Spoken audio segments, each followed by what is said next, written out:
आदाब नाजरीन, आपके महबूब प्रोग्राम आदाब डॉक्टर के साथ एक बार फिर आपकी खिदमत में हाजिर हैं। आइए प्रोग्राम का आगाज़ करते हैं। आपकी महबूब शख्सियत, वन ऑफ द लीडिंग यूनानी मेडिसिन कंपनी अतिया हब्स के फाउंडर, डायरेक्टर, प्रमोटर, हिंदुस्तान के सबसे मसरूफ़ और कामयाब तरीन हकीमों में से एक, मसीहुल मुल्क हकीम अजमुल खान अवार्ड से सरफराज जनाब हकीम सलमान खान तूर साहब स्टूडियो में रौनक अफरोज़ है। इस्तकबाल करते हैं। खुश आमदीद हकीम साहब। बहुत ज़्यादा नवाज़ी, शुक्रिया। नाजरीन, आज के प्रोग्राम का आगाज़ करते हैं। एक छोटा सा किस्सा, एक छोटा सा वाक़या, फिर इंशाल्लाह हकीम साहब की खूबसूरत सी शायरी आपकी समातों में रस खोलेगी। बहुत खुशकिस्मत होते हैं वो लोग जिन्हें अल्लाह ताला अपना महबूब बनाता है, अपने करीब कर लेता है, चाहे कोई भी सूरत हो, मुस्तजाबुद्दावात बना ले, चाहे उसके आदात व अतवार बद्दों के नज़दीक भी महबूब हो और अल्लाह के नज़दीक भी। ज़रूरी नहीं है कि वो बहुत आला पाए का सूफ़ी हो। बुज़ुर्गान दीन और सूफिया इकराम की जो अहमियत है वो मुसल्लम है, अपनी जगह है, लेकिन हम देखते हैं कभी कभी बज़ाहिर सीधे साधे भोले भाले नज़र आने वाले लोग भी बड़े अपने, हम ये कह सकते हैं कि पहुँचे हुए लोग होते हैं, अल्लाह के बहुत करीब होते हैं। हज़रत मारूफ़ करख़ी रहमतुल्लाह अलैह के पास कुछ लोग गए और कहा कि हज़रत कहत का आलम है, लोग भूखों मर रहे हैं, जानवर भी मरने लगे, प्यास से हम सब शिद्दत से बेहाल हैं, अब अल्लाह से दुआ कीजिए कि अल्लाह ताला बारिश बरसा दे। हज़रत मारूफ़ करख़ी रहमतुल्लाह अलैह ने कहा कि वो जो सामने छोटी सी दुकान है ना, वहाँ जो दुकानदार है उसके पास चले जाओ और उससे दुआ के लिए कहो। कुछ लोग गए उसके पास और कहा कि आप अल्लाह ताला से दुआ कीजिए कि अल्लाह ताला बारिश बरसाए। तो वो कहने लगे कि मैं कोई पहुँचा हुआ सूफ़ी या बुज़ुर्ग तो हूँ नहीं, आप हज़रत मारूफ़ करख़ी रहमतुल्लाह अलैह के पास जाइए और उनसे दुआ के लिए कहिए। उन्होंने कहा उन्हीं ने तो भेजा है, आप दुआ तो कीजिए। उन्होंने अपने हाथ उठाए अल्लाह ताला की बारगाह में और इससे पहले कि वो हाथ नीचे आते, छम छम छम छम बारिश होने लगी, जल थल एक हो गया। तो लोग खुश खुश अपने घर चले गए। कुछ तो चले गए, जो साहिब नज़र थे वो हज़रत मारूफ़ करख़ी रहमतुल्लाह अलैह के पास वापस गए और कहा कि हज़रत मामला क्या है, ये शख्स इसमें ऐसी क्या खूबी है कि अभी उनके हाथ नीचे भी नहीं आए थे और अल्लाह ताला ने छम छम बारिश बरसा दी। तो कहा कि ये दुकानदार जो बज़ाहिर सीधा साधा भोला भाला नज़र आ रहा है, इसमें दो खूबियाँ हैं। खूबी ये पहली ये है कि ये तौलता पूरा है, नाप पूरा देता है, और दूसरी खूबी ये है कि ये कभी झूठ नहीं बोलता। तो ये छोटी छोटी बातें, चाहे वो दयानतदारी हो, ईमानदारी हो, नेकी और सच्चाई हो, रास्त गोई हो, हक़ परस्ती हो, ये वो खूबियाँ हैं जो बंदे को अल्लाह से बहुत करीब कर देती हैं और दुआओं की कबूलियत के लिए इनका होना बहुत ज़रूरी है। तो ये छोटा सा किस्सा था। अब हम चलते हैं हकीम साहब के पास। मैं हमेशा कहता हूँ, अपने तबस्सुल से नहीं कहता, लेकिन मैं ये बात बहुत गौर से सोचता हूँ कि जो मामूली सा दिखने वाला और जिसे लोग हकीर भी करते हैं, जलील भी करते हैं, वो पता नहीं अल्लाह की नज़र में क्या अहमियत रखता हो। तो बड़े बड़े बहुत ज़्यादा मैं डरता हूँ अक्सर किसी ऐसे शख्स को जो दिमागी बीमार है और सर्दी का मौसम है। मैंने देखा मेरे गांव में एक शख्स है जो गर्मियों में कभी नहीं नहाता और सर्दियों में सुबह के वक्त वो नल पे नहा रहा होता है बाज़ार में और उसे सर्दी भी नहीं लगती है। जब मुझे देखता है तो मेरे पास आता है और 10 रुपए लेता है और वो सीधा जाकर उसकी रोटी या कुछ खरीद लेता है। और उसकी खासियत ये है कि वो सबसे नहीं लेता, कुछ मुंतखब लोग हैं उनको जहाँ देख लेता है उनसे तलब करता है और अगर उसकी तलब पूरी ना की जाए तो वो बदतमीज़ी करता है। मैं उसकी बड़ी कदर करता हूँ कि उसने मुझे इस लायक समझा, तो मैं चेंज रखता हूँ उसके लिए।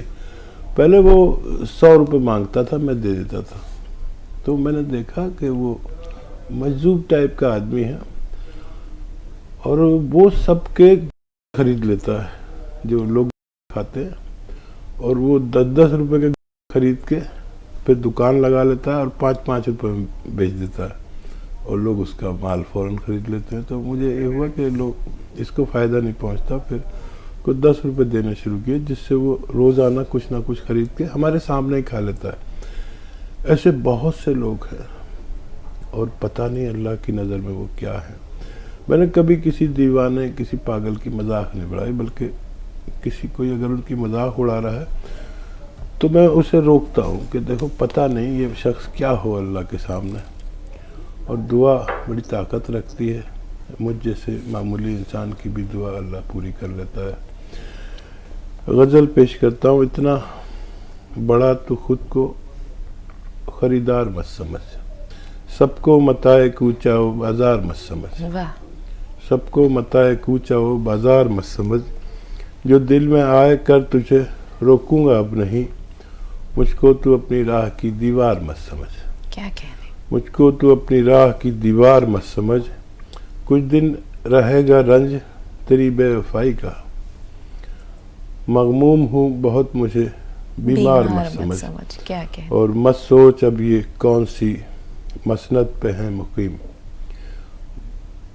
मत सोच अब ये कौन सी मसनद पे है मुकीम, ये कौम के दलाल हैं सरदार मत समझ। ये कौम के दलाल हैं सरदार मत समझ। उसने बगौर सुन लिया ए तूर हाल दिल, उसकी नज़र झुकाने को इनकार मत समझ। क्या कहने। इतना बड़ा तो खुद को ख़रीदार मत समझ। बहुत शुक्रिया। बहुत उम्दा हकीम साहब। सुधा जी फोन लाइन पर हैं, आइए इजहार ख्याल लेते हैं सुधा जी से। जी इस्तकबाल सुधा जी, फरमाइए। बेटी अस्सलाम वालेकुम। मेरी बेटी आपको भी रहमतुल्लाह व बरकातहू नसीरत। आपकी शादी तो कोई जवाब ही नहीं है, हमारे पास अल्फाज ही नहीं होते। माशाल्लाह हमारी मीना कुमारी आप भी कोई कम नहीं है। नए नए जो है ना किस्से ढूंढ के लाती हैं आप, कमाल है सच में। मैं तो सोचती हूँ आपकी बल्कि दाद देती हूँ कि इतने रोज आना 2-2 किस्से सुनाने, एक सुबह सुनाते एक शो में सुनाते हो और फिर याद कर रहे। कमाल है आपका सच में। शुक्रिया शुक्रिया सुधा जी, सलामत रहिए आप। एक इनकी गजल है मुझे बहुत पसंद है, इन्होंने गा करके गाई है किसी ने, जैसे मैंने सोचा कवाली के रूप में है वो, मैंने बहुत बार सुनी वो, और मेरी इच्छा है कि आप जो है ना इसे किसी फिल्म में जो है ना उसे दे, बहुत चलेगी आपकी फिल्म। वो आपको सुनाती हूँ। पहले एक क्वेश्चन है मेरा जी कि आजकल सर्दियां हैं, अक्सर लोगों को खांसी वगैरह हो जाती है, बहुत जल्दी ठंड लग जाती है, तो इसके लिए क्या नुस्खा जी देंगे आप? कोई हुस्न का कवल हो, तुम हो बहु गजल हो, तुम चाहतों का फल हो, दादू हो कोई खल हो, तेरी इश्क की पहल हो, किस चीज का अमल हो, मेरा आज मेरा कल हो, मेरे होश का खलल हो। क्या कहने। मेरे इश्क का बदल हो, तुम हो बहु गजल हो, मेरी चाहतों का फल हो। कोई हुस्न का कवल हो, तुम हो बहु गजल हो, तेरी तमतमाती वाली नागिन से जुल्फ काली, रुखसार की ये लाली है अमल कोई जलाली, ये सिहाए जुल्फ सबसी, यह जो है सिहाए जुल्फ शबसी, नींदे चुराए सबकी, 56 करोड़ की है मेरी नाज सी ये लब की, तेरा ये मुस्कुराना कहो करे जमाना, पलके उठाई तुमने मेरा बर लिया निशाना, बेटी हो तुम जमी की लफलक की अप्सरा हो, तुम हूर हो परी हो, बतला दो तुम क्या हो। ये बेटी आपके लिए है। मैं वही सोचकर शर्मिंदा हो रही हूँ। मैं ये समझी कि हकीम साहब की शान में जब बाली सुर्खी लाली का जिक्र आया तो मैं खजल होने लगी। सलामत रहिए सुधा जी, सलामत रहिए। अल्लाह ताला आपको हमेशा इसी तरह खुश और खुर्रम रखे। थोड़ा सा इंतजार, पूनम जी का सवाल ले लें, फिर आपके सवाल की तरफ लौटते हैं। जी बताएं पूनम, क्या सवाल है? जी पूनम बताएं क्या सवाल है? मैम नमस्ते। जी आदाब, फरमाइए। मैम मेरी कब से पाइप की दवाई चल रही है आपके यहाँ से। कौन सी दवा चल रही है? मैम पहले से मैंने गोटिया खाया है और उसके बाद मैंने टीकेयर खाया है, 1.5 महीना गोटिया खाया, उसके बाद मेरा पेन बहुत ज्यादा बढ़ गया, वो कंट्रोल नहीं हो पाया, फिर टीकेयर भेजा, टीकेयर खाया, उससे उतना ही दर्द कंट्रोल हुआ जितना दवाइयों से बढ़ा था। जो मेरे पहले ही दर्द रहता था ना वो उतना ही है, और 4.5 महीने हो गए उसको दवाई खाते हुए। अब मुझे बताइए क्या लेना है। और मेरे 2 सवाल और है मैम। जी। मेरे चेहरे पर झाइयाँ बहुत ज्यादा है और और बारीक बारीक दाने निकलते हैं, वे ब्लैक कलर के रुक जाते हैं। पता नहीं वहाँ से है या क्या है। और आंखों में दर्द होता है कभी कभी, जैसे नींद पूरी ना होना या ठीक आंखों जी में कमजोरी महसूस होती है। हाँ ठीक है, ठीक है। अब सुनिए आप। जी हकीम साहब, पहले तो दर्द का मसला। हाँ देखिए, फिक्र की बात है। अगर इतने दिन में भी आपको बहुत ज़्यादा फ़ायदा नहीं हुआ तो बहुत फिक्र की बात है। और अगर वाकई फ़ायदा नहीं हो रहा फिर शायद ऑपरेशन कराना पड़ेगा आपको। बेशतर इतने दिनों में फ़ायदा नज़र आना चाहिए। और अगर नज़र आ रहा है तो फिर हो सकता है थोड़ा दिन बाद फ़ायदा हो। बस वही 2 हिदायतें कि आप वेस्टर्न टॉयलेट ज़रूर इस्तेमाल करें, वज़न बिल्कुल ना उठाएं, झाड़ू पोछा भी छोड़ दें। अगर इनमें से कोई गलती कर रहे हैं तो आप ये गलतियां छोड़ दें और 1 महीना 2 महीने लगातार इस्तेमाल करें और ये गलतियां ना करें, वेस्टर्न टॉयलेट इस्तेमाल करें। और अपना बहुत ख्याल रखिए। और ज़रूरत पड़ने पर दर्द की दवाएं भी ले सकते हैं आप, डॉक्टर की दवाएं भी ले सकते हैं, हमारा इलाज भी कर सकते हैं। कभी कभी ये दोनों इलाज मिलकर आदमी को तंदुरुस्त बनाते हैं। जी, सुधा जी का मसला, यानी मतलब एक जनरल सवाल है कि सर्दी के मौसम में खांसी हो जाती है, उसके लिए क्या करें हकीम साहब? देखिए, एक बार अगर हो जाए तो कोई बात नहीं।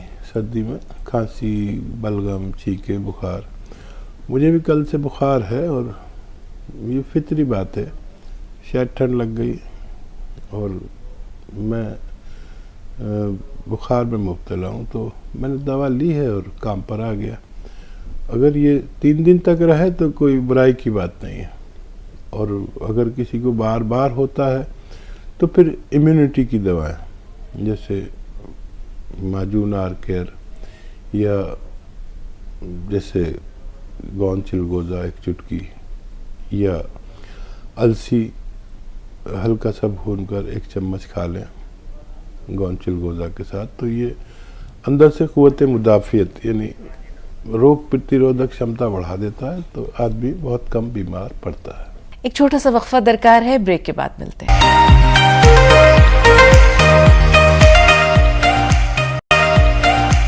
ब्रेक के बाद एक बार फिर आप सबका इस्तकबाल है। और इससे पहले कि अगले कॉलर को शामिल करें, आइए हम हकीम साहब को एक बार फिर मालिहाना इस्तकबाल करते हैं। तमाम नाज़रीन की तरफ से पुरतपा खैर मक़दम। शुक्रिया, आपका भी खैर मक़दम। तस्नीम बानो बिहार से, बताएं बहन क्या सवाल है? अस्सलाम वालेकुम। वालेकुम अस्सलाम। जी, हकीम साहब से हम बात कर रहे हैं कि मतलब मेरी तबीयत ठीक नहीं रहती, थायराइड है हमको, शुगर भी है, और अभी घुटने में इतना दर्द है, कमर में इतना दर्द है कि नमाज पढ़ने में नहीं बनता, और सर का बाल भी 1/4 भाग ही बच पा रहा है, बहुत बाल झड़ रहा है। हम बहुत परेशान है हकीम साहब। और हमारा छोटा भाई एक है, एज उसका है 32-34-35 साल है, उसका भी बाल बहुत झड़ रहा है, और वेट भी उसका 75 किलो है, और सर का बाल ऐसा है कि लगता है 2-3 महीने में पूरा खत्म हो जाएगा। वो भी बहुत परेशान है। तो दोनों में से हमको कुछ बताइए डॉक्टर साहब, मेरे लिए कुछ बताइए कि मतलब हम क्या करें। ऐसा वेट भी मेरा बढ़ते जा रहा है, बहुत ज्यादा बढ़ रहा है। आपने कोई नुस्खा नहीं लिया मेरा बताया हुआ? जी, क्या नहीं लिया? अभी तक आपने हकीम साहब का कोई नुस्खा आजमाया है तस्नीम साहब? नहीं नहीं, ऐसा कुछ। ठीक है जी हकीम साहब। अच्छा देखो, ये आपके दोनों रोग कंट्रोल हो सकते हैं। देखिए, जो कमर में दर्द है ये आपकी उम्र वालों को, मेरी उम्र वालों को होता है, और ज़िंदगी में कई बार होता है। तो गोंद स्याह आता है, काला गोंद, लेकिन असली लेना नकली बेहिसाब मिलता है। ये तकरीबन 15 रुपए का 1 ग्राम आ जाता है, जो 1 दिन की खुराक है आपकी। 1 ग्राम गोंद स्याह ले, आधा ग्राम सुबह और शाम खाने के बाद खाएं, पानी से या दूध से। ये आपकी दर्द और कमर का दर्द जो शदीद दर्द है, मैं महसूस कर सकता हूँ आपके अंदाज़े तकल्लुम से कि आप काफ़ी तकलीफ़ में हैं। तो ये खाएंगे तो आपको कहीं भी दर्द हो, कमर में हो, घुटनों में हो, थाइज़ में हो, जानू में, पिंडली में मोहल्ले में, जहाँ भी दर्द होता है, ये दुनिया की अच्छी रॉ मटेरियल कहलाती है, असली ज़रूर लेना चाहिए। ये तो आपका इलाज हुआ। और डायबिटीज़ मुकम्मल तौर पर अच्छी नहीं होती, आप उनकी दवाएं लेते रहें। और एक आता है गोंद जामुन, जामुन का गोंद आप एक चुटकी में जितना आए सुबह, एक चुटकी शाम, खाने से पहले खा लिया करें पानी के साथ, तो डायबिटीज़ कंट्रोल रह सकती है। और बाल जिनके भी ज़्यादा गिरते हैं उन्हें चाहिए कि एक गोंद आता है सफ़ेद गोंद मोरिंगा, सफ़ेद गोंद मोरिंगा असली लें। देखिए मैं जो भी बताऊं नुस्खा वो असली मिलना ज़रूरी है, अक्सर लोग नकली दे देते हैं। सफ़ेद गोंद मोरिंगा 1 ग्राम रोज़ाना भाई को दीजिए अपने छोटे, और पानी के साथ, नारियल पानी के साथ या दूध के साथ, बस एक बार खिला दिया करिए, आप सबको फ़ायदा होना मुमकिन है। जी, बालों का मसला इनका भी है, ये ले सकती हैं? हाँ, ये भी ले सकते हैं। जी, साजिदा साहब बिहार से बताएं क्या सवाल है? अस्सलाम वालेकुम। वालेकुम अस्सलाम। वालेकुम अस्सलाम। जी हकीम साहब, आपकी सेहतयाबी के लिए बहुत बहुत दुआ। आप प्रोग्राम देखा तो जैसे जान आ गई। फिर शुक्रिया, जज़ाकल्लाह। सवाल है, जी उम्र 40 साल है, कई जी। साल से नहाने के बाद आंखें लाल हो जाती हैं। और उन्हीं का दूसरा सवाल है, लॉकडाउन से पहले लेमू पानी में निचोड़ कर पीते थे, लॉकडाउन हुआ, कोरोना हुआ तो गर्म पानी पीने, कोरोना की जब आ गया तो गर्म पानी पीने लगे और लेमू छोड़ दिया। क्या अब गर्म पानी में लेमू निचोड़ कर पी सकते हैं कि नहीं? ठीक है, सुनिए। जी हकीम साहब। हाँ, अगर आपको सूटेबल है, किसी किसी को नींबू चलता नहीं है, उसको ठंड कर देता है, अगर आप पीना चाहें तो पी सकते हैं। अगर आपको चलता है तो नींबू एक अच्छा यानी पीने की वो चीज़ है जो हमारी चर्बी को तहलील करता है। विटामिन सी का एक स्रोत है, तो जिन लोगों को चलता है उन्हें ज़रूर इस्तेमाल करना चाहिए। हाजमा भी बड़ा अच्छा रखता है। और क्या सवाल है? और दूसरा इनका ये है कि नहाने के बाद आंखें सुर्ख हो जाती हैं। हाँ, जो लोग, मेरा भी यही हाल है कि मैं जब नहाता हूँ तो आंखें बिल्कुल ऐसी लाल हो जाती है जैसे नींद से उठ कर आया हूँ या पी रखी हो। कुछ लोगों को ऐसा होता है, तो ये फिक्र की बात तो नहीं है। और फिर कभी ऐसा होने लगता है कि नॉर्मल रहता है, तो ये कोई फिक्र की बात नहीं है। आपके खाने पीने से, आपके रहन सहन से, या आपके अच्छे लोगों को, सबको नहीं होता लेकिन कुछ लोगों को होता है, और ये कोई नुकसानदेह चीज़ नहीं है, इसका इलाज ना कराएं। और फिर भी आप अगर ये चाहते हैं कि ये ठीक रहने लगे तो नमक जैतून 1 चुटकी रोज़ाना पानी में मिलाकर ले सकते हैं। जी, हैदराबाद से रफ़ी भाई, क्या सवाल है आपका? अस्सलाम वालेकुम। वालेकुम अस्सलाम रहमतुल्लाहि व बरकातहू। जी हकीम साहब, मेरा नाम रफ़ी है, मोहम्मद रफ़ी है जी जी। मैं आयशा का भाई हूँ, आयशा का। आप आयशा से बात करते हैं ना, हैदराबाद से? जी जी जी जी, मैं उनका बड़ा भाई बात कर रहा हूँ। मेरे को जरा मस्कुलर डिसऑर्डर का प्रॉब्लम था हकीम साहब। जी, तो ये मेरे को क्यूर नहीं हो रहा। हमारे आयशा भी बहुत बात करे, आपसे बात करके बोलेगा तो आप मेरे बारे में। ठीक है, ठीक है। हाँ, देखिए अक्सर बात होती है बच्ची से, और आपकी तरफ से वो काफ़ी फिक्रमंद रहती है, बात करते में रोने भी लगती है।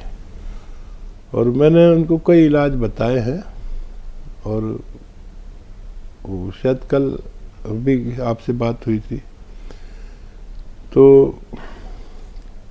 कई तरह के नुस्खे हैं लेकिन बहुत दावा नहीं कर सकते। आप उन्हें ले सकते हैं। ये मस्कुलर और नसों के लिए और बट्ठों के लिए अच्छा नुस्खा कहलाता है। ये अलसी ले, हल्का सा भून लें अलसी को, और उसका पाउडर बना लें। 1 चम्मच अलसी और आधा ग्राम गोंद सिया, चाहे तो शहद में मिला के ले लें, चाहे तो ऐसे ही खा के और पानी या दूध पी लिया करें। दिन में 1 या 2 खुराक ले सकते हैं और अपनी बीमारी पर नज़र रखें। जब कुछ भी तब्दीली महसूस हो तो फौरी तौर पर आप हमसे रब्ता कायम करें। जी, आसाम से आमना साहब, बताएं बहन क्या सवाल है? आमना साहब सुन पा रही हैं हमें? हाँ जी। जी, सवाल बताइए। वालेकुम सलाम। मेरा ये सवाल है कि मेरा सिर में आधा ऐसा लगता है, नमाज भी पढ़ती तो जैसे धक्के लगा करें। इनका सवाल पहुंचा हकीम साहब? जी जी, कितने दिन से है? ये हो गए 5-6 महीने से, और चलती हूँ तो पैर भी ऐसे लगते हैं कप कपाए ये, और कमर में भी दर्द, सीधा नहीं होया जाता, और बीपी भी हाई है। ठीक, सुनिए। अच्छा देखिए, एक तो आप ये एक्सरसाइज करना शुरू करें रोज़ाना। ये मेरी तरफ से 3 मिनट है, आप इससे ज़्यादा भी कर सकते हैं। एक तो ये, और एक साथ नहीं कर सकते तो किस्तों में कर लीजिए, पूरे दिन में 3 मिनट ये एक्सरसाइज, और ऐसे ऐसे ऐसे ये एक्सरसाइज भी 3 मिनट करें। और आप 10-15 दिन में फ़ायदे की उम्मीद रखें, करते चले जाएं। जो डॉक्टर की दवा लेना चाहें ले सकते हैं, मुझे कोई एतराज़ नहीं है। अब रहा झटके लगना, दर्द होना कमर में और मस्कुलर प्रॉब्लम है, तो ब्लड प्रेशर का तो आप खुद ख्याल रखें, डॉक्टर की दवाएं लें। और मैं भी एक नुस्खा बताता हूँ, अगर वो लेते हैं तो आपकी ये तीनों बीमारियाँ तकरीबन उसमें फ़ायदा होना मुमकिन है। लेकिन समझ लें, एक आता है गौन स्याह, ये ख़रीद लें, आधा ग्राम सुबह नाश्ते के बाद, आधा ग्राम शाम को खाने के बाद खाएं। और खाना किस चीज़ से है? एक चुटकी खाने का सोडा पानी में मिलाएं, 2 गिलास पानी में, और एक चुटकी नमक ज़ैतून। ये एक ख़ास नमक है जो ब्लड प्रेशर वाले भी ले सकते हैं, ये नमकीन भी नहीं होता। एक चुटकी नमक ज़ैतून, एक चुटकी खाने का सोडा, और इस पानी से 2 गिलास पानी में मिलाकर गोंद स्याह खाया करें, दिन में 2 बार खाने के बाद। इंशाल्लाह आपको फ़ायदा मुमकिन है। जी, हैदराबाद से आयशा, बताएं बहन क्या सवाल है? वालेकुम अस्सलाम। वालेकुम सलाम। हकीम साहब, आपकी तबीयत ठीक नहीं है बोल के बाजी बोल रहे थे। आप अभी हमेशा अच्छे रहना हकीम साहब। आपको हर किसी की, मेरी भी उम्र लग जाए हकीम साहब। आपकी तबीयत अच्छी नहीं है बोलते मेरे को बहुत तकलीफ हो रही है हकीम साहब। ये कल मेरे भैया के लिए आप बोले थे ना हकीम साहब जी, तो वो कहाँ पर मिलती वो मुझे नहीं मालूम, जरा वो पूछने का था। और थोड़ा मेरे को ये सर में बहुत दर्द होते रहता है हकीम साहब, थोड़ा रो लिए तो कर लिए तो बहुत दर्द होते रहता, बार दर्द होता। तो मैं ये डॉट गोली है ना ले रही, तो इससे प्रॉब्लम होती बोल रही, मैं क्या लूँ फिर बोल के पूछ रही थी। थोड़ा रो नहीं करने से सर में बहुत दर्द हो जाते रहता है मुझे। अल्लाह ताला आपको खुश रखे, कभी ना आपकी आंखों में आंसू आए। जो मसला है हकीम साहब, उसके लिए कोई इलाज बता दें। वही जिनके भाई ने अभी कॉल किया था। जी, रफ़ी साहब के आयशा बहुत ज़्यादा हसास हैं और बहुत ज़्यादा हमसे जुड़ी हुई है। आयशा बीमार हकीम भी होते हैं और आम लोग भी होते हैं, डॉक्टर भी होते हैं, और बीमार शायद हकीमों को तो हो ही जाना चाहिए, तबीब को हो जाना चाहिए, ताकि उसका तकब्बुर टूट जाए कि मैं बहुत बड़ा हकीम हूँ। बहरहाल भाई को मैंने नुस्खा बताया है, आपको भी कई बार बताया, तरह तरह से बताएं, आपने शुरू नहीं किया शायद अभी तक। बस मेरी तरफ से आपको कुछ फ़ायदा हो जाए। और देखिए अच्छा, ऐसे बैठकर ये एक्सरसाइज किया करें, है ना, और ऐसे ऐसे ये आप एक्सरसाइज किया करें। और सबसे ज़्यादा अपना ख्याल रखा करें। अगर आप अपना ख्याल नहीं रखेंगे तो आपके 2 भाइयों को प्रॉब्लम है, मैं मालूम है मुझे, तो उनका कौन ख्याल रखेगा। तो तीमारदार को अपना ख्याल सबसे ज़्यादा रखना चाहिए। और ये अद्वियात अगर कहीं भी नहीं मिले तो हमारे हेल्पलाइन नंबर से आप तलब कर सकते हैं। जी, पूनम है मेरठ से। जी बताएं पूनम, क्या सवाल है? पूनम फोन लाइन पर मौजूद है? हेलो मैम, नमस्ते। जी पूनम बताइए, क्या सवाल है? मैम मैंने अभी बात हुई करी जी, थी, जी। मेरी पूरी बात नहीं हो पाई। चलिए मुकम्मल मैम, कर लें। हाँ जो गठियाबाई का दर्द है और हाथों पे गांठें भी बन रही है, और मुझे कौन सी दवाई लेनी है? अब मैंने टीकेआर और गोंसिया खा लिया। अच्छा बेटा देखो, गठिया वालों को या तो टीकेयर खाएं या गोंसिया खाएं, लेकिन खाना ऐसे है कि अलसी को हल्का सा भून लें और इसका पाउडर बना के रख लें, 200-300 ग्राम अलसी का, और ये आधा चम्मच अलसी और आधा ग्राम गोंसिया, ऐसा 2 बार खाएं, नाश्ते के बाद और रात को खाने के बाद। अगर टीकेयर खाएं तो 1 कैप्सूल टीकेयर खाएं और अलसी खाएं। आधे से 1 चम्मच अलसी ले सकते हैं और 1 कैप्सूल टीकेयर।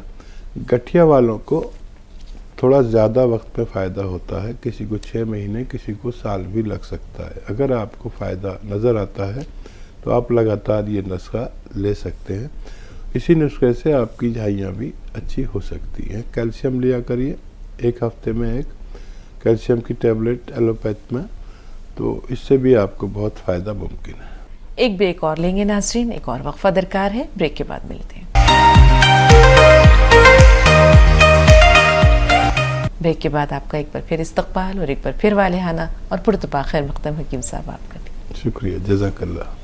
बताएं भाई, क्या सवाल है आपका? जी अस्सलाम वालेकुम। वालेकुम वालेकुम अस्सलाम। अस्सलाम। जी हकीम साहब, एक तो गुजारिश आपसे ये थी, बीबी को थायराइड की परेशानी है एक तो, और मुझे ब्लड प्रेशर की है, तो इन दोनों के लिए कोई अच्छा सा नुस्खा आप बता दीजिए। बेहतर। ठीक है, जी हकीम साहब। देखिए आपकी अहलिया के लिए धनिया 300 ग्राम और आंवला का सूखा हुआ रूप होता है, सूखा हुआ आंवला 100 ग्राम और मेथी 100 ग्राम। धनिया 300 ग्राम, आंवला 100 ग्राम और मेथी का दाना 100 ग्राम, इसको पाउडर बना के रख लें। और नमक, जैतून 1 चुटकी 1 गिलास या 2 गिलास पानी में मिलाएं, और खाने का सोडा 1 चुटकी ये पानी में मिलाएं, और इस पानी से सुबह निहार मुँह लिया करें और रात को सोते वक्त पी लें। और अपनी दवाएं भी अभी ना छोड़ें, आगे जाके वो दवाएं इंशाल्लाह छूट जाएंगी। 6-7 महीने ये नुस्खा लें तो इससे थायराइड से निजात मुमकिन है। और आपको भी यही नुस्खा लेना है, लेकिन आपको सिर्फ 1 चुटकी खाने का सोडा और 1 चुटकी नमक जैतून 2 गिलास पानी में डाल के 1 या 2 बार खाने से पहले, खाने के बाद सिर्फ ये लेना है, तो आपका ब्लड प्रेशर, कोलेस्ट्रॉल और इससे मुतालिक जो भी बीमारियां हैं, जैसे हार्ट को मजबूत करता है, अगर हार्ट ब्लॉकेज हो तो उसको खोलता है, खून को पतला करता है, ब्लड प्रेशर को दफ़ा करता है, आप ये इस्तेमाल कर सकते हैं। और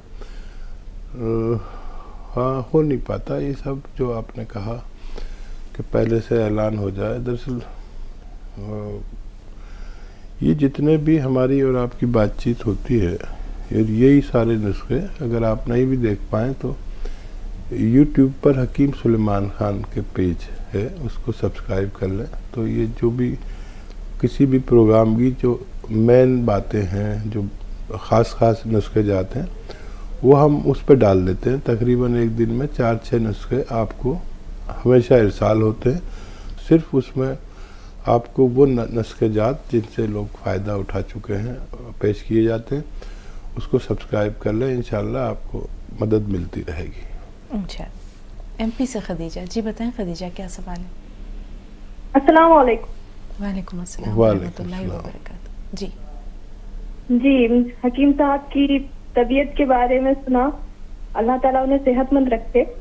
और सुबह के प्रोग्राम में भी वो बुखार की हालत में प्रोग्राम कर रहे थे, और मैंने पहले भी एक बार कहा था कि अगर हकीम साहब रिटायरमेंट लेना चाह रहे हैं तो नाजरीन उन्हें इजाजत देते हैं।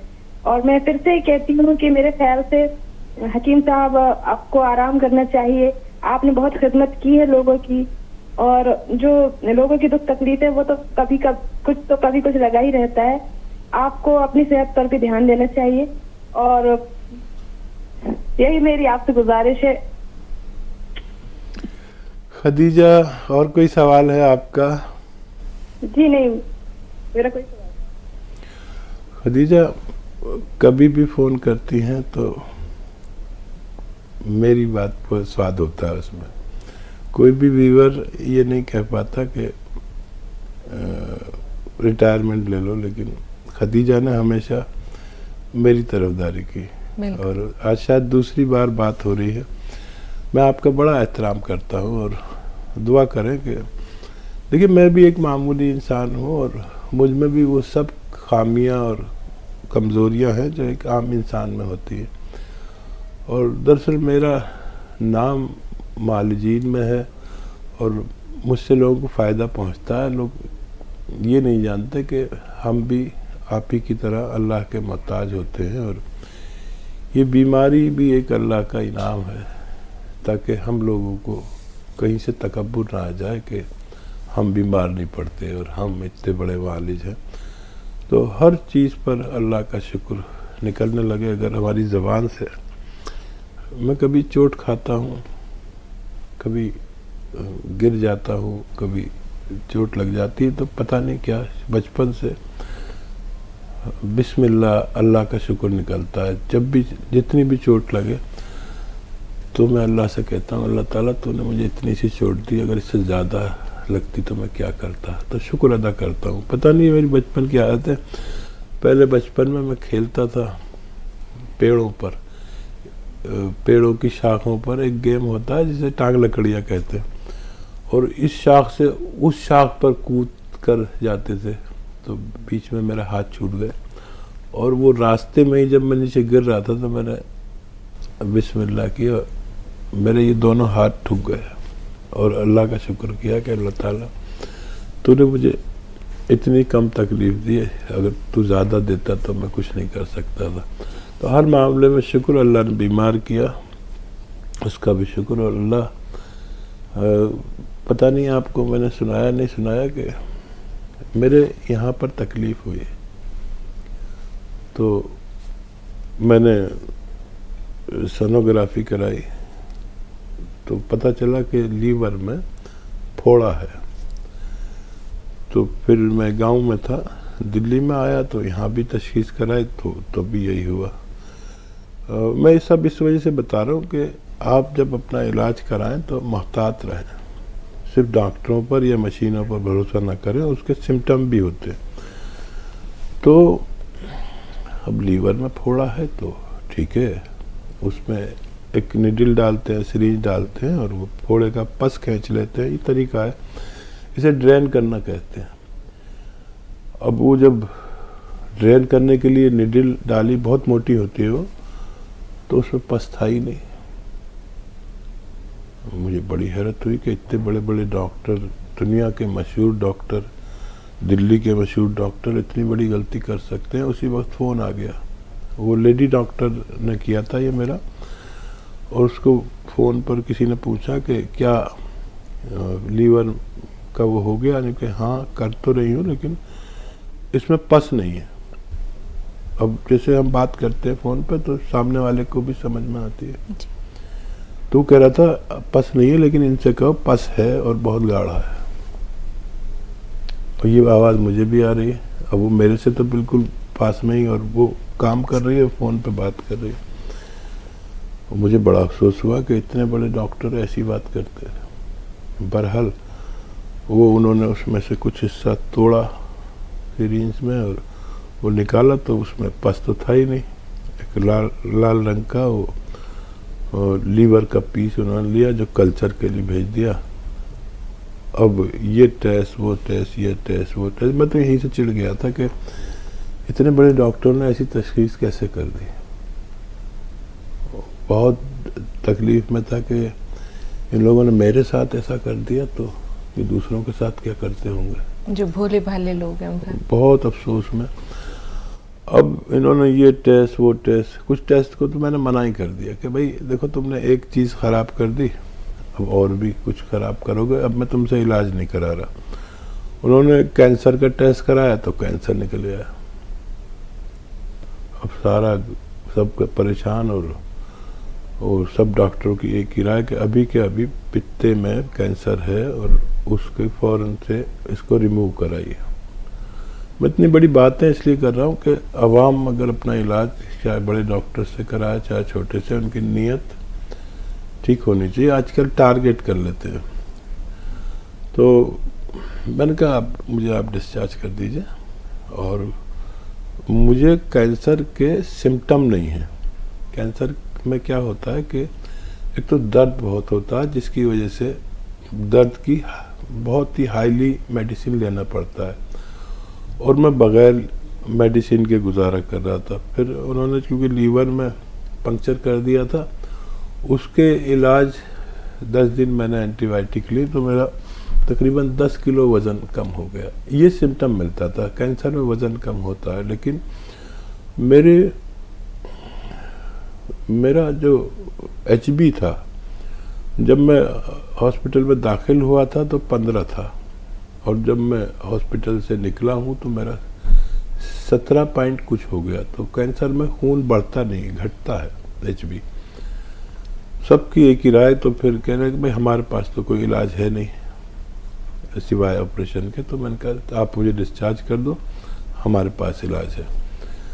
फिर एक बहुत बुजुर्ग डॉक्टर, बस डॉक्टर की बुराई नहीं कर रहा, लेकिन अगर तजर्बेकार डॉक्टर हो तो वो एक अच्छे डॉक्टर से बहुत ज़्यादा फ़ायदेमंद हो सकता है।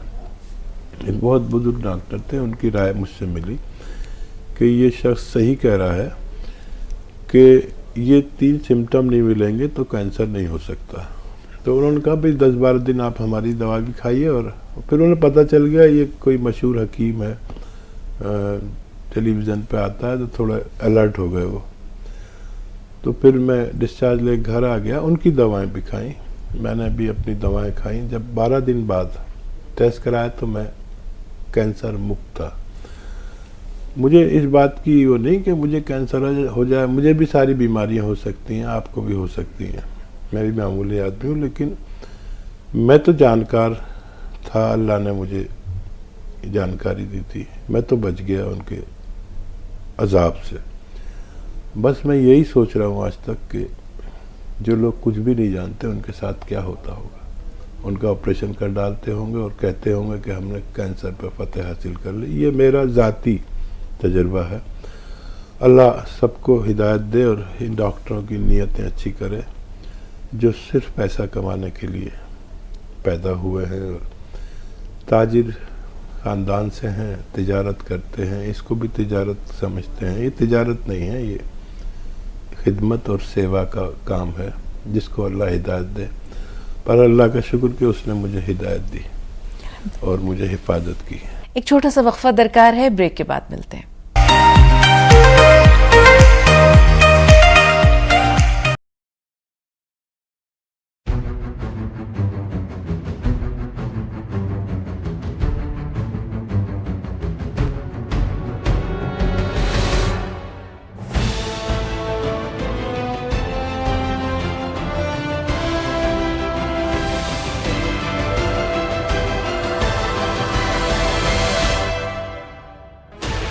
Sixteen channels, 15 languages, 26 states, 1,200 plus reporters, 66.9 crore viewers. India's largest news network, News 18 Network.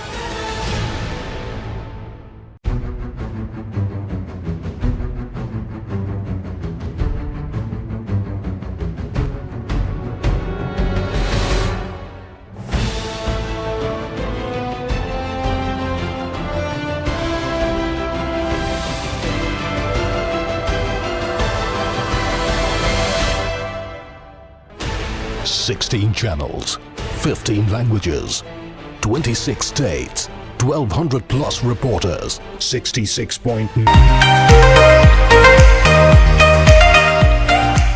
Break के बाद एक बार फिर आप सबका इस्तकबाल है और इससे पहले कि अगले कॉलर को शामिल करें, आइए हम हकीम साहब का एक बार फिर वाले हाना इस्तकबाल करते हैं।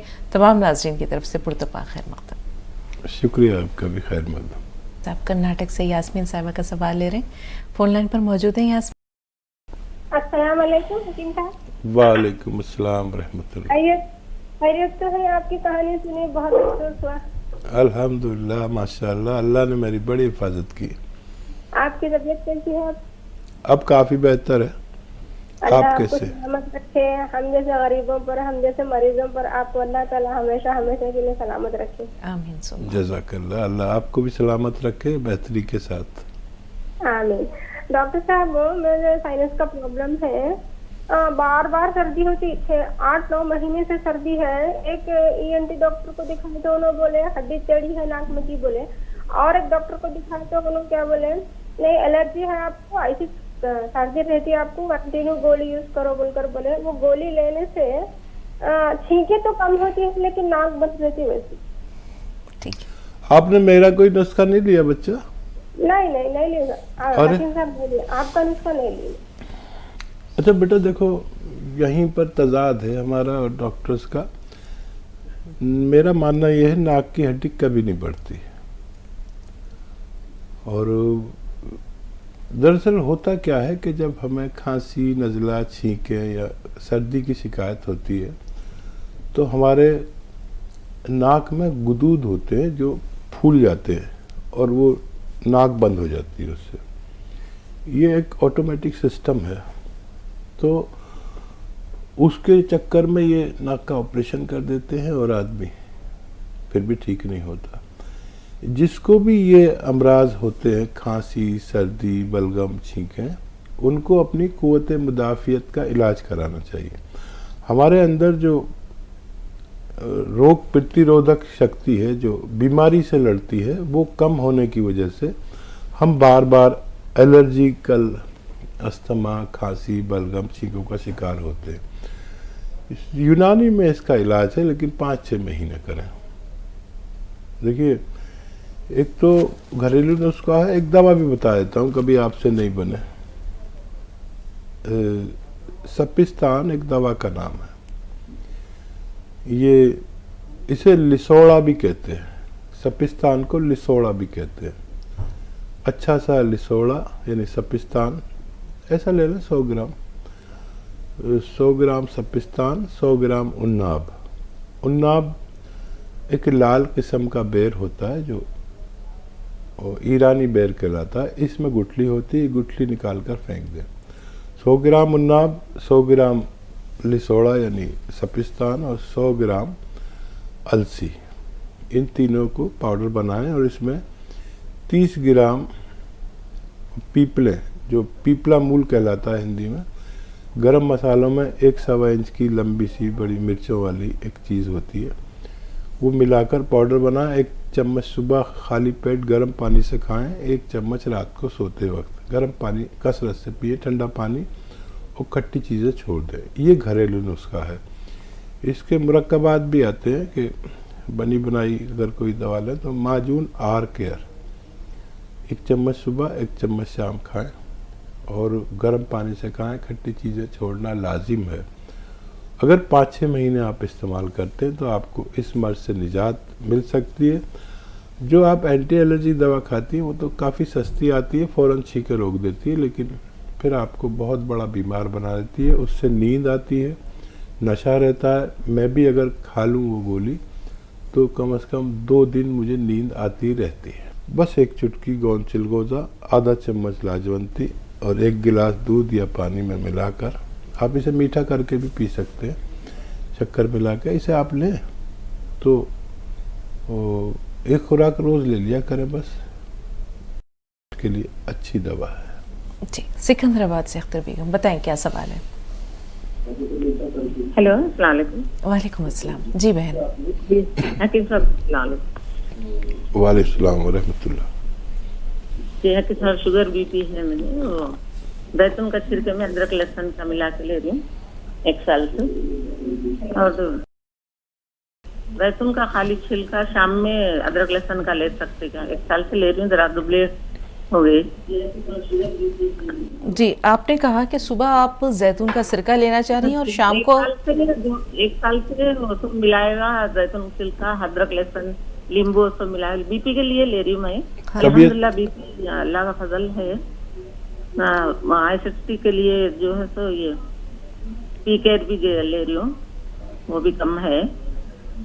तो टोलगोजा गोन कमजोरी के लिए बताए थे हकीम साहब, 2 महीने से 3 महीने से ले रही हूँ एक टाइम जी अभी कितने दिन लेना नहीं, हमेशा खा सकते ठीक हैं। कमजोरी तो भी कम है वो सब। ठीक सुनिए। शुक्र है। तो देखिए माशाल्लाह अल्लाह आपको फ़ायदा दे रहा है, क्योंकि ये बीपी तो अच्छा हो सकता है आपका, लेकिन डायबिटीज़ की कोई ऐसी दवा नहीं है जो हमेशा के लिए अच्छा कर दे, तो शायद आपको हमेशा लेनी पड़ेगी। आपकी डायबिटीज़ भी कंट्रोल है और ये लेते रहिए। आप अपने औकात खुद तय कर लीजिए कब लेना बेहतर है। अब तो आप इसमें माहिर हो गई हैं, सुबह को ले सकते हैं, जैसे आपने पूछा है कि सुबह को ले सकते हैं तो ले सकते हैं। औकात आप तय करिए और बस ज़रूरत के मुताबिक लिया करिए, सेहतमंद ज़िंदगी गुजारिए। मेरी आपके लिए दुआ है। जी अजरा साहबा एक बार फिर फोन लाइन पर है। अजरा साहबा, आपने जो गोंसिया बताया तो हकीम साहब, हाँ ये गोंसिया दर्द वगैरह के लिए भी आपने बताया हुआ है, पहले भी मैंने सुना है आपके प्रोग्राम में। जी बेटे के क्लॉट के बारे में मैंने अभी बताया था ना आपको, पैर में क्लॉट है तो आपने गोंसिया। ठीक है। अच्छा देखिए, गौंसिया आधा ग्राम 2 बार देना है, ठीक है। और नमक जैतून 1 चुटकी, खाने का सोडा 1 चुटकी, इसके साथ देना है। देखिए जो आप समझ रहे हैं और जो डॉक्टर समझ रहे हैं वो सब बातें समझते हुए जो मैं समझ रहा हूँ उसके हिसाब से नुस्खा बता रहा हूँ। आप कुछ दिन देकर देखिए और इंशाल्लाह सर्जरी से भी आपका वास्ता नहीं पड़ेगा, बच्चा बहुत आसानी से अच्छा हो सकता है। समझ रहे हैं? एक बार और बता देता हूँ। 1 चुटकी खाने का सोडा, 1 चुटकी नमक जैतून, 2 गिलास पानी में डालें, मिक्स कर दें। इस पानी से आधा ग्राम गौंसिया खाने के बाद दिन में 2 टाइम दें और आपका बच्चा अच्छा होना मुमकिन है इंशाल्लाह। हैदराबाद से अस्मा जी, बताइए अस्मा क्या सवाल है? हेलो अस्सलाम वालेकुम। वालेकुम अस्सलाम जी अस्मा साहबा। हकीम साहब को बहुत बहुत सलाम हमारा। मेरे 2 सवाल हैं हकीम साहब जी। पहला, हाँ जी, मेरे 2 सवाल हैं। मुझे सर में बहुत आवाज रहता है, ये लेफ्ट साइड कान में से ज्यादा, ये जनरेटर स्टार्ट करे तो जैसा रहता है वैसे ज्यादा रहता है मेरे कानों में, दोनों कानों में, और सर बहुत आवाज रहता है। मैं इससे बहुत परेशान हो जाती हूँ और मैं कंफ्यूज भी हो जाती हूँ, मुझे कुछ समझ में ही नहीं आता। मेरी उम्र 68 ईयर्स है। मैं ये कानों के ये आवाज से, ये सर में आवाज से तकरीबन 3-4 साल से बहुत परेशान हूँ हकीम साहब। ठीक है। और एक बात है, मेरे दोनों मुझे सर्जरी हुई है, हार्ट का ऑपरेशन हुआ है, बाईपास सर्जरी हुई है। मेरे पैर में से एक नस निकाल के, बड़ी नस निकाल के मेरे हाथ में डाले हुए हैं। वो पैर नम हो जाता है मेरा, और दूसरे पैर में भी बहुत दर्द रहता है। दोनों पैरों में क्या है, डॉक्टर को बताने से फिजिशियन क्या बोले तो ब्लड सर्कुलेशन ठीक से नहीं हुआ है, टेस्ट कराओ बोले। मैं अब थोड़े दिनों से मैं टेस्ट के लिए नहीं गई, टेस्ट कराना है, मैं टेस्ट करा लेती हूँ मैं।